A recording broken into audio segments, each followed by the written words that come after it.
Hello, everyone, and on today's episode, we are covering the topic of to niche or not to niche. Should you launch a brand or a new product vertical with as many products as your heart desires, or should you keep it small and focused? In my experience, most creatives and designers get it wrong. Listen up, and I will share with you and explain why. Welcome to the Fashion Insiders podcast. This is your source for straight-talking, no-fluff fashion business conversations that add real value to the way passionate fashion entrepreneurs live, work, and thrive. Having the courage to start your own fashion brand and business, design, develop, and manufacture your products can be a tough and lonely process. It may not be easy, but it can be simple. I'm your host, Desi, and I'm here to show you how to optimize your performance as a fashion entrepreneur and brand owner so that you can launch and grow a fashion business that is profit-rich, efficient, and can scale online and offline. And when done right, it allows you to generate a real tangible wealth for yourself and others. Let's go.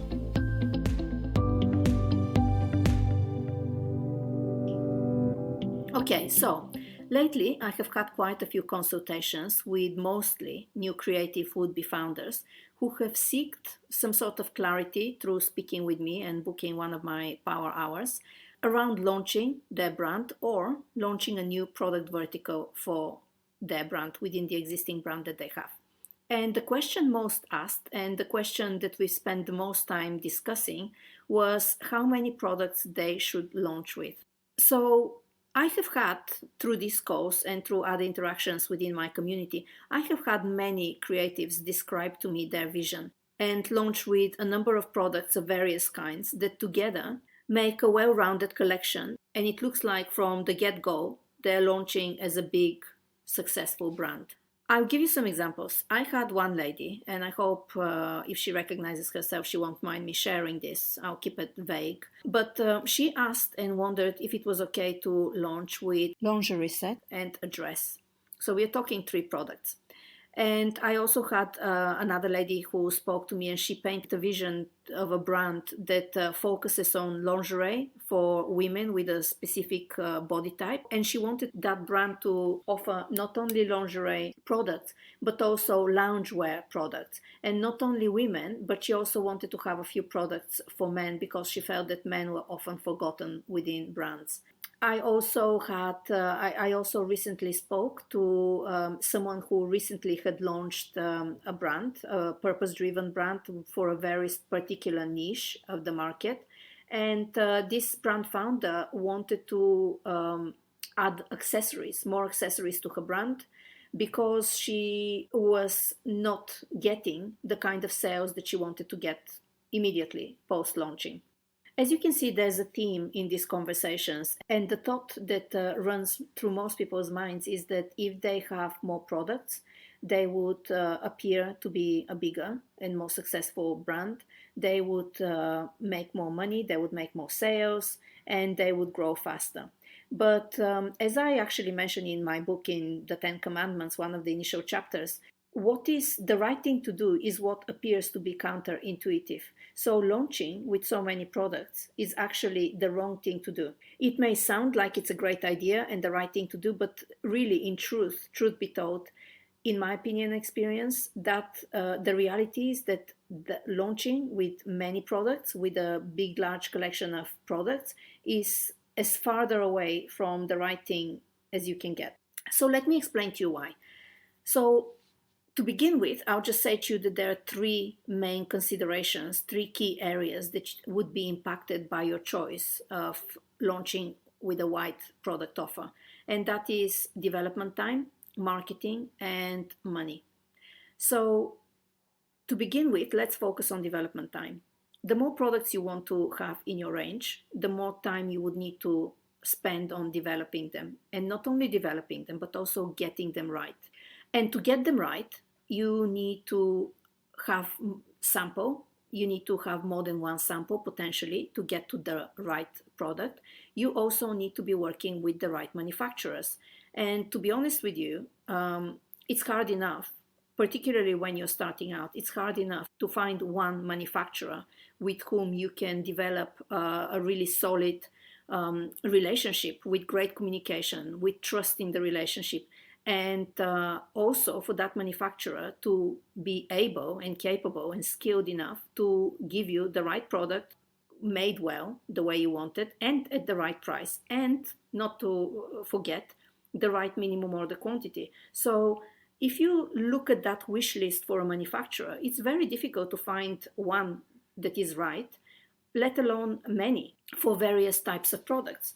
So to develop many products, it means a lot of development time. It means finding potentially more than one of the right manufacturers. It means finding potentially more than one sourcing suppliers. You would have to source materials, you would have to source streams potentially. And when we're talking multiple products, we're talking multiple suppliers as well. And that's not easy to find, because like I said, again, it's not a question of just finding someone who can supply the materials you're looking for, but it's a question of finding a supplier who would have the type of product that you want at the right price, at the right MOQ. And that's not so easy to do, especially in this day and age right now, during the pandemic, when it's difficult to go to trade fairs and to places where you can meet more suppliers in one place. Also, another aspect to consider is the actual development of the product. Developing any product, it's a little bit like project management. You need to be very organized, you need to be able to track all the changes, all the communication, stay on top of the communication, be very quick to react to any needs your manufacturer has, to any issues that arise, to any decisions that have to be taken. And it's hard enough, especially if you're early on, if you're a startup, if you are looking to launch, or you have recently launched and you're not that experienced, it's hard enough to manage one or a couple of products, let alone more than that. Even if you have experience in project management, even if you're skilled, most probably you would need help with the project management of the development of a number of products. And the reason why you would need help is because you can't do it all alone. And not because you're not skilled, but simply because project management of the development of all these products will take all your time, and it will leave you no time to work on the business. And as you probably know by now, launching a business, a collection, whether you're new or experienced, it's not just the question of making the product and putting it on your website.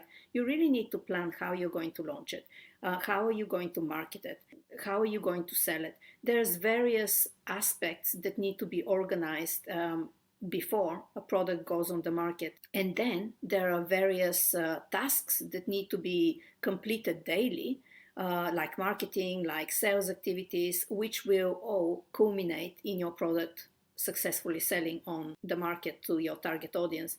And if you're too busy organizing the development of your products and monitoring it and making sure that your products get developed and that you get to the finishing line, then you would not have the time to work on your business and put all the other infrastructure and core pillars and elements within your business to ensure that when you have the product ready, you can go to market and you would be successful in selling. So development time is a huge aspect to consider when you think of how many products you want to launch, and particularly if you are new to the fashion industry. Now, the second aspect, the second area that is super important and not to be underestimated when we are talking about launching with one, few, or many products is marketing.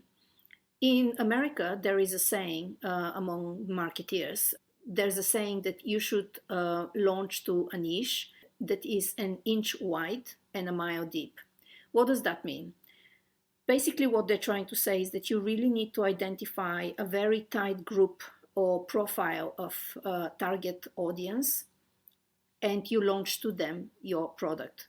The reason they advise this, and the reason this is a good idea, is because you want your product to go in the right hands of the right audience, and for you to then get relevant feedback from the right type of audience on your product, so that you are able to see whether there's any improvements that you need to make, or whether your product is great. You should then widen that niche, and you should go full guns blazing in your marketing and sales activities. If your niche is not very targeted, if you are to begin with looking to market a product to a very wide type of audience and target market audience, you would then really have to spend a lot of effort on your marketing, and you would have to have different messages for the different segments within your audience, because the way you speak to someone who is a millennial, let's say, would be very different to someone who is not a millennial, who is a generation Z, or to someone who is a more mature customer, etc. So you would have to then do a lot of tests and a lot of adjustments in your messaging in order to reach and connect to the right type of audience, in order for that connection to result into a sale, right? And that is a lot of effort, and it would take much longer time for your product to sell, for you to get any meaningful feedback. It's so much easier if you have a much more focused, tight collection that launches to a very tight and focused niche of people, of target audience, and you're able to know exactly where to go and find these people, exactly how to speak to them in order to capture their interest and attention and convert them to customers that you can then ask for feedback, that you can then implement back into your business and improve your product, reiterate it, and put it back on the market, and then go wider in terms of market activities, in terms of widening your niche of target audience, etc. So it's much easier if you do that with a targeted, focused, small group of products versus a very wide range group of products, particularly if the products are aimed at women and at men and they have different functionalities, etc. So basically, the more products you have within your range, the more marketing effort you must make in order to get the product into the market and sold. You would have to spend more time also trying to find out where are the right customers, where can you find them, how can you reach them, and really and basically you would need to have a strong strategy, strong marketing strategy behind you that would allow you to effectively market to a wider customer base. And for that, most probably you would need help. You wouldn't be able in most instances to strategize by yourself and execute by yourself, so you would need extra resources. It's not impossible to launch with a larger group of products versus a tighter, smaller, focused grouping or a single product. It just makes it harder for yourself, particularly if you're just starting out. And lastly, so the first two key areas that I spoke to you about were development time and marketing. And lastly, those two areas, they have a massive impact on money, on finances. So basically, the more you develop, the more product you develop, the more it's going to cost you, because you are going to have to source the materials, the raw materials, and you have to buy them. You would have to sample multiple times before you get your product right, and you would have to pay for that.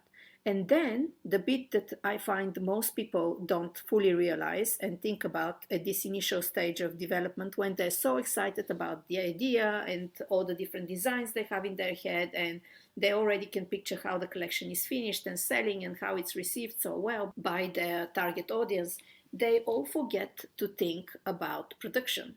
So the more products you create in your launch range, the more products you would have to manufacture if you sell them. And when it comes to manufacturing, most of you who have already manufactured any products, you would know that factories need minimum order quantity in order to accept your orders. And if you have a premium label or luxury label, you might be lucky to work with factories that charge more, but they don't have minimum order quantity or have very low volume that they require to get going. But if you are more of a high street label, if you have more of an affordable type of brand, you would also know by now that factories, in order to keep costs low, they require larger volume of product to be ordered from them, so a bigger MOQ. And if you have a lot of products in your range and you sell a few here and there, then you would have to put these products into production. And if you are dealing with a manufacturer who requires a high minimum order quantity, you would have to place these orders for that, how many units they require, And if you haven't sold them, or if you're not confident that you can sell more, or if your product is selling really slowly, etc., you would have to pay for that production in order to fulfill the orders that you have committed to. And you would be sitting on the rest of the stock, and you would be hoping that you sell it. And hopefully, depending on what kind of brand you are, hopefully that stock you'll be able to sell over time. But what if your stock is trend driven? What if your product is has an expiry date or is time sensitive, etc.?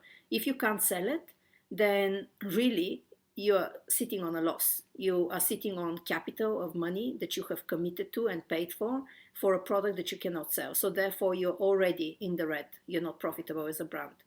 So that is why it's important that when you think of how big a size of a collection do you want to launch with, that you consider not only the development time and effort required to execute, and not only the marketing strategy that you're going to employ in order to sell this product, but you really think through the finance that it would take you, the investment that it would take you to take that idea to full execution and to launch.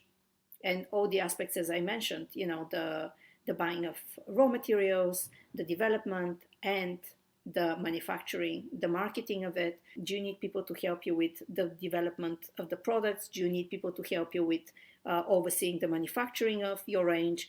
Do you need people to help you with the marketing and the sales of your product range that you're creating?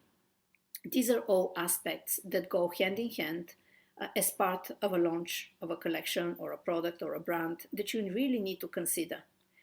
And when we talk about financial resources and manufacturing, I want you also to remember that it's not only about how many units you have to manufacture, but I want you to understand that you would have to, the minute you have an idea and you want to execute on this idea and turn it into a physical product, you would start paying.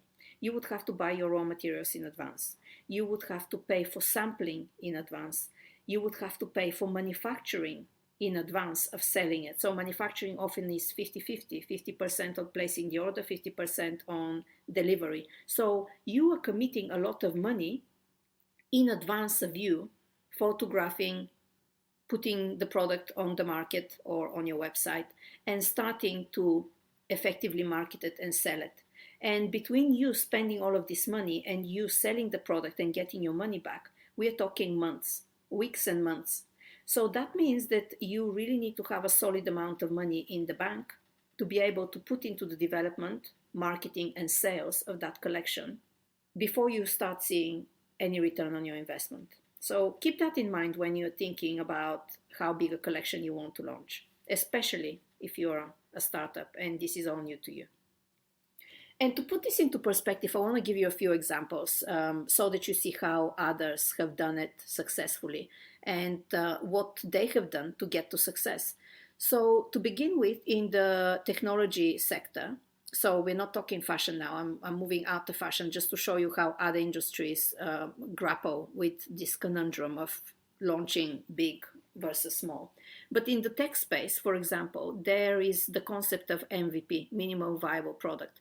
And all of the software, particularly the software companies who are launching apps or software as a service products that we hear about and we buy and use all the time, they launch with a very watered down, basic and simple version of the big idea that they have. So they still have the vision, they still have the ultimate idea of what this business would look like, how many products, how many functionalities, how big can it get, how many people would work in the business one day, etc. They have that big vision, but in order to launch, they work backwards to what is the simplest version of the product we can launch with in order to validate our assumption, because until you launch, everything is an assumption. Until you get sales from strangers and you have money in the bank that stay in the bank, they don't end up as refunds, right? Until then, everything you're thinking about is an assumption.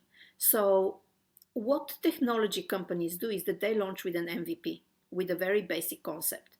And one example, just to put it into context, is let's think of Uber. When Uber first launched, they didn't launch worldwide into every city with all the different functionalities we know and use, but they launched city by city, one country at a time, and they launched with just one very basic service. book a car on the app, get from A to B, right?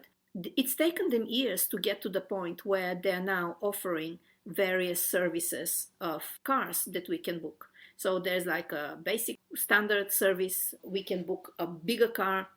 We can book a green car. We can book a van or a courier. They now do deliveries. You can, before it used to be, oh, in the moment, you just book a driver as and when you need them. Now you can also pre-book. You can set an alert and say, I'd like it for in 2 days' time or something like this, like a normal taxi company. Then a few years later, into doing really well and feeling confident and comfortable with how their business was growing, they added Uber Eats. So they started doing food delivery. So they had this roadmap of ideas of what they wanted to do with the business, but they launched super basic, one city and one country at a time. In fashion, let's take that example into fashion. Spanx, the brand that Sarah Blakely launched 10, 20 years ago. We all know Spanx, the shapewear, the undergarment that so many women are using. She had one idea. It was one idea that she could not find on the market. She launched with one product, Spanx. It was those shorts that, made you look slimmer and fit into your clothes. She worked and developed that idea for years. She then reiterated that idea. She got feedback from her customers. She reiterated on the idea. She started offering it in different colors. She started building on that product, with shorter leg lengths, higher up in the waist. Then she turned it into a leotard. Other products she invented from that initial idea to now, 20 years later, her brand is big brand. It has all kinds of, it's a women's wear brand. It's no longer just a shapewear brand. It's a women's wear brand with full collections of clothes for women. And 20 years later, she has managed to sell a portion of her brand to a big investment company, and that sale valued her company over $1 billion, right? But 20 years ago, she started with one idea and one product, not with many. She didn't have a full brand, full collection launch right out of the gate. No, she had £5,000 in the bank as savings. She was 27 years old. She had one great idea. She developed one great product that she took to market. And from there, she's now a $1 billion company. UGG Boots is another brand that started with just a single idea and a single product. It took them a while to find the right target audience to sell to, but once they found that product market fit, the brand, we all know how big it is now, right? Another favorite brand of mine that I love talking about is Allbirds. It's a brand for sports shoes that are devoid of any branding, and they use very innovative materials, and they're fully sustainable. But what I love about this brand is that when Allbirds first started, the two co-founders had the idea to create a shoe that was smart yet casual. It was like a trainer, but not a trainer, and it did not have any branding. And they wanted to make it from a sustainable, natural material. And what happened with these two guys is that they had over 20 or 30 or maybe even more, I can't remember the exact number, but they had so many different variations of the one product that they started with. So they launched the product, got it into the hands of customers, got feedback, went and made changes to the product, made the next batch, started selling the next batch, got feedback from their customers, then made a new production of that particular design, went back to the market, continued selling it. They made over 20, 30 reiterations of this one product until they got it absolutely the way they wanted it, and they felt comfortable enough that this was their bestseller, that they could make a business just of this one shoe alone. And then they started adding different variations of the shoe. They expanded into a women's range and grew a big company that only a few years in is already a big company. So as you can see, there's plenty of examples to show you that launching big is not necessary. In fact, launching smaller is better, particularly if you're moving into a new category within your business or you're starting as a new brand. So before I finish off this episode, I also want to share something with you from my own experience. As you all know by now, I've worked for quite a few brands in the past, big and small brands. And whenever we've created collections, I used to ask the design team, everyone pick what is your favorite product? Which is the product that you think is going to generate the most sales? And every single time, without fail, we have got it wrong. The market or the buyers chose a different product from what we thought was going to be the best seller. And the reason I share this with you is because I want to highlight the fact that we as creatives and as designers of ideas, we are not the customers. We are not the market that ultimately decides what would sell and what wouldn't. We come from a completely different point of view and from a completely different need than the customers to which we create these products for. And ultimately, it's their desire or need that will result in them deciding whether to spend their money with you or our brands or someone else. And that is what really matters. And the difference between you as a small brand and those big brands that I used to work for in launching bigger collections is that they can take the risk of launching a bigger collection, because even if some of the products within this range and this collection are not so successful, they would be able to still go ahead and make them and satisfy the demand. They would be able to sell and to the commitment they have made to the customer by launching this product, simply because being bigger brands, they're able to much easier than most of us as small brand founders to meet the minimum order requirements of the factories they work with.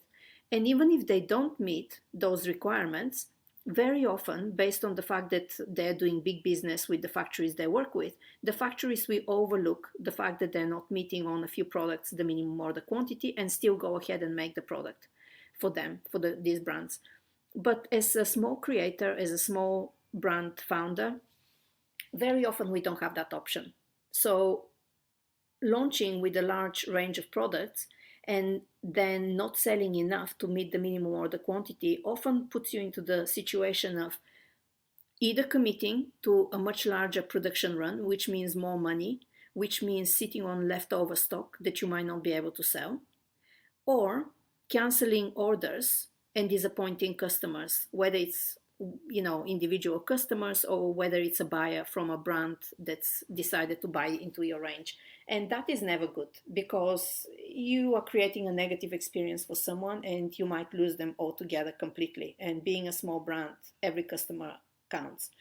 So that is another reason for you to consider and not look at what big brands are doing, but really think, how can you do it your way, the right way, within your means, and make the best of what you've got in order to move further and faster. So that's it for today. I hope this makes sense. I hope you have more clarity around the issue of to niche or not to niche when you're launching your brand, or when you are thinking of launching a group of products in a new vertical for your business. And my final words of advice are basically start small. Staying focused within a tight niche, test your assumptions, get feedback from the people who genuinely buy your product, and then reiterate and improve your product and then relaunch it and build on that success. And that's it. I hope you have many takeaways from this episode. And before I let you go, I wanted to share with you that should you need more advice and support with launching or growing your business, you can go and buy my book now, my newly published book called Become a Fashion Insider. It's available on Amazon worldwide, as well as Barnes & Nobles and Waterstones and many other bookshops internationally. So grab the book in its paper version or it's in Kindle version, whichever way, but it's full of practical tips and advice how to launch and grow your fashion business and fashion brand. And if you wanted more support from me, you can always head over to my website, fashion-insiders.co, and book a power hour with me. There's a lot we can do in an hour to grow your brand. And that's it for now. I'll see you in the next episode. Hey, thank you for tuning into the show and listening all the way to the end. If you want to know more about any information referred to in this episode, we've got all the links listed in the show notes, which you can find over at www.fashion-insiders.co/podcast. If you enjoyed this episode and conversation, make sure to subscribe to the show and get new episodes downloaded as soon as they come out. And if you have any questions, I'd love to help you. Email me your questions to insider@fashion-insiders.co or just send me a DM over on Instagram. Finally, I'd really appreciate it if you could open up the app on your phone and leave me a super quick rating or review. Your reviews tell iTunes that this is a great podcast and it's worthwhile listening and sharing. And that can help me and my guests reach even more people. So that's it for today. I'll be back soon with another episode. And until then, thank you again for listening.